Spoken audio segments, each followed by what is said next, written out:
అందరికి హాయ్. ఈరోజు వచ్చేసి మా ఇంట్లో స్పెషల్ జొన్న రొట్టెలు. ఈ జొన్న రొట్టెలు ఈ విధంగా కాల్చుకుంటే టేస్ట్ ఉంటాయి పొయ్యి మీద అనమాట. చూసారా ఫ్రెండ్స్, హెల్త్కి మంచిది జొన్న రొట్టెలు తినడం వల్ల. ఇది జొన్న రొట్టెలు తీయడానికి ఉపయోగించే కవరు. ఇది వచ్చి కలిపిన మెత్తగా పిండి.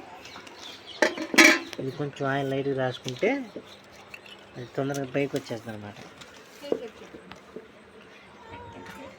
స్పెషల్ జొన్న రొట్టెలు ఈరోజు ఈ రకంగా రౌండ్ చేసుకుంటారు. దాని తర్వాత దాన్ని రౌండ్గా చేతితో చేసేసి ఇది ఈ విధంగా చేస్తారనమాట.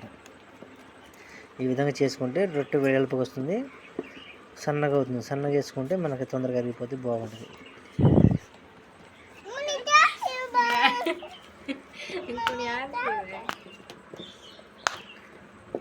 थम थम हम आज जोन रोटी मिर्च के है हमारे पापा करे तो ना